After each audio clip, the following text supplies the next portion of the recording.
Welcome to wisdom मेरा online classes. आज हम व्याकरण भाग, इसमें सर्वनाम, सर्वनाम की परिभाषा और सर्वनाम की कितने भेद हैं हम आज जानेंगे और उसके जानकारी प्राप्त करेंगे। पहला हम देखेंगे सर्वनाम का अर्थ क्या है। सर्वनाम का अर्थ क्या है हम देखते हैं।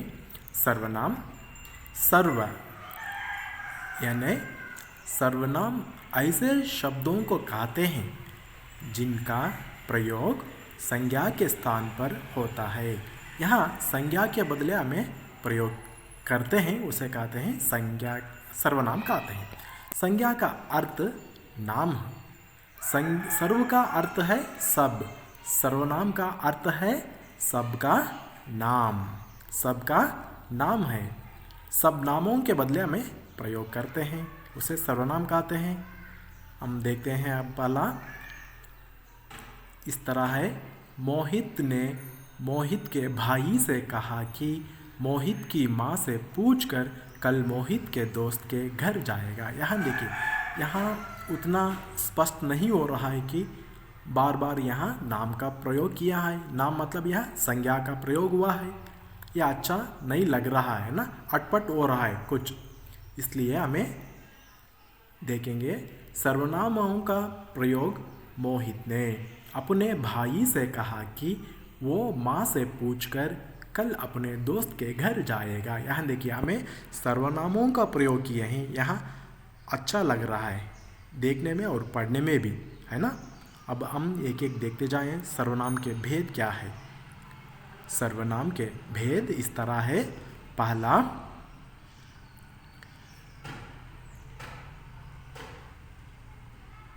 पुरुषवाचक सर्वनाम, दूसरा निश्चयवाचक सर्वनाम, तीसरा अनिश्चयवाचक सर्वनाम, चौथा प्रश्नवाचक सर्वनाम, पांचवा संबंधवाचक सर्वनाम, छठवां निजवाचक सर्वनाम। इन सर्वनामों के परिभाषा हम देखते जाएं। पुरुषवाचक सर्वनाम,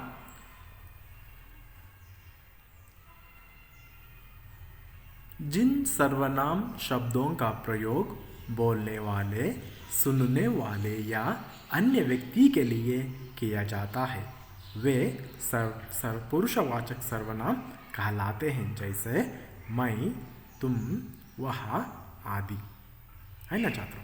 अब आगे चलें। पुरुषवाचक सर्वनाम के भेद तीन हैं।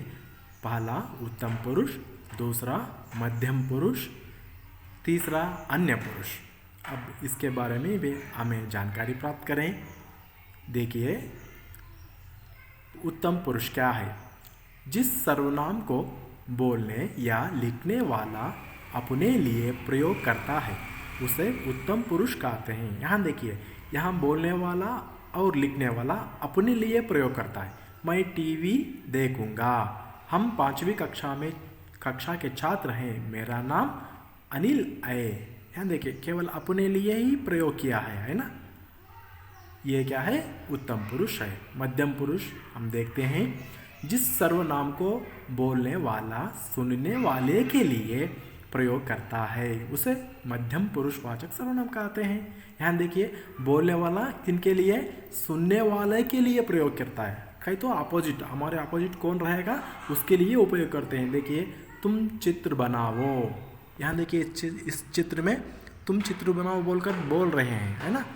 अन्य पुरुषवाचक सर्वनाम, जिस सर्वनाम को कहने या बोलने वाला किसी अन्य पुरुष के लिए प्रयोग करता है उसे अन्य पुरुषवाचक सर्वनाम कहते हैं। यहाँ देखिए, इस सर्वनाम में जो बोलने वाला क्या करता है, दूसरों के लिए प्रयोग करता है, अन्यों के लिए। वो झूठ नहीं बोलता, उसके पास कार है बोलकर, है ना। निश्चयवाचक सर्वनाम, जो सर्वनाम किसी व्यक्ति अथवा वस्तु का निश्चित बोध कराते हैं वे निश्चयवाचक सर्वनाम कहलाते हैं। निश्चयवाचक मतलब यहाँ पर्टिकुलरली उस वस्तु को यानी उस व्यक्ति के लिए उपयोग करते हैं। यहाँ देखिए, यहाँ किसकी टोपी है, यहाँ टोपी के बारे में बात कर रहे हैं, है ना। वे हमारे दादा दादी हैं। यहाँ देखिए, यहाँ व्यक्तियाँ हैं, उन व्यक्तियों के लिए हमें बात कर रहे हैं, है ना। यह वे बोलकर, ये क्या है, निश्चयवाचक सर्वनाम है। आगे चलते हैं, अनिश्चयवाचक सर्वनाम। आगे अनिश्चयवाचक सर्वनाम जिन सर्वनाम शब्दों से किसी निश्चित वस्तु अथवा व्यक्ति का बोध ना हो उन्हें अनिश्चयवाचक सर्वनाम कहते हैं। यहाँ देखिए, यहाँ कोई भी व्यक्ति का नाम, यहाँ कोई भी निश्चित व्यक्ति के लिए नहीं, यहाँ कोई निश्चित वस्तु के लिए हमें उपयोग नहीं करते।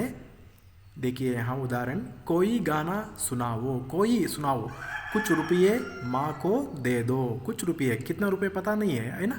पार्टी ख़त्म होते ही सब चले गए। यहाँ देखिए, एक पार्टी चला हुआ है यहाँ पर, वहाँ कौन थे पता नहीं, सब चले गए हैं, सब बोल रहे हैं, है ना। यहाँ वो पर्टिकुलरली व्यक्ति के नहीं है, अनिश्चयवाचक, है ना, अनिश्चय व्यक्ति के लिए बात कर रहे हैं हम, है ना। हमें पता नहीं है कौन है, कितने रुपए है, कौन सुनाना है गाना, ये पता नहीं है ना। अब चलेंगे प्रश्नवाचक सर्वनाम। जिन सर्वनाम शब्दों का प्रयोग प्रश्न पूछने के लिए किया जाता है उन्हें प्रश्नवाचक सर्वनाम कहते हैं। यहाँ देखिए, यहाँ केवल, ये क्या है, केवल प्रश्न पूछने के लिए हमें उपयोग करते हैं। यहाँ देखिए, यह टीवी कौन लाया, यह टीवी कौन लाया, तुमने क्या खरीदा, तुमने क्या खरीदा। यहाँ प्रश्न कर रहे हैं ना, कौन, क्या कहकर, ये क्या है, प्रश्न पूछने के लिए उपयोग करते हैं। संबंधवाचक सर्वनाम, जो सर्वनाम शब्द वाक्यों में आए संज्ञा या सर्वनाम का संबंध बताते हैं उन्हें संबंधवाचक सर्वनाम कहते हैं। देखिए यहाँ कोई शब्द हो, सर्वनाम शब्द है यहाँ पर, उनमें वाक्यों में आने वाले संज्ञा या सर्वनाम का संबंध बताते हैं। जो परिश्रम करेगा वह सफल होगा, जो और वह संबंध बता रहे हैं ना।